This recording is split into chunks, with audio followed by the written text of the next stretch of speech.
খালাতো বোনের dress change করার সময় তার রুমে নাকি উকি দিয়েছিলাম। সেই অপরাধে আজ 3 দিন ধরে একটা ঘরে বন্দী আমি, আটকে রাখা হয়েছে। 3 দিনে কোনো খাবারও দেয়নি।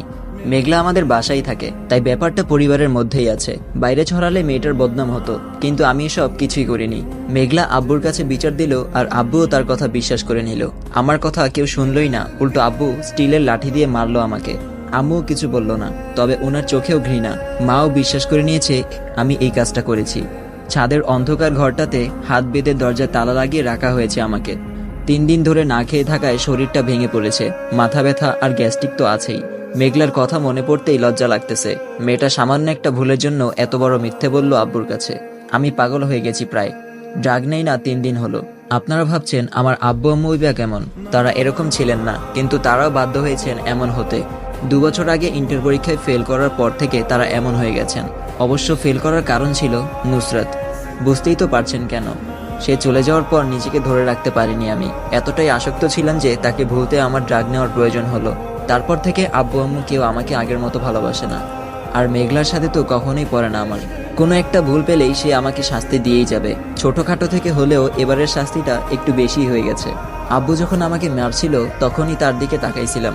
তার মুখে স্পষ্ট হাসি দেখতে পেয়ে আমি আর তাকাইনি। চোখ নামিয়ে নিয়ে মার সহ্য করছি। প্রত্যেকটা আঘাত চোখ থেকে রক্ত কান্না বের করে এনেছে। বারবার বলেও কাজ হয়নি আমি মাদকাসক্ত, করতেও পারি। আর মেঘলা ভুল বলবে না, এটা তাদের ধারণা নয়, বিশ্বাস। যেই সময়টায় আমার পরিবার সাপোর্ট দরকার, সেই সময় তারা আমাকে বন্ধরুমে আটকে রেখেছে। দম বন্ধ হয়ে আসছে সত্যি। তৃষ্ণায় গলা শুকিয়ে গেছে। এক ফোঁটা পানিও নেই ঘরে। অবশ্য বৃষ্টি হলে একটু পানি পাওয়া যেত, উপরে একটু ফুটা আছে, ওখান দিয়ে পানি পড়ে। আজ 4র্থ দিন, কেউ একবার দেখতেও আসেনি আমাকে।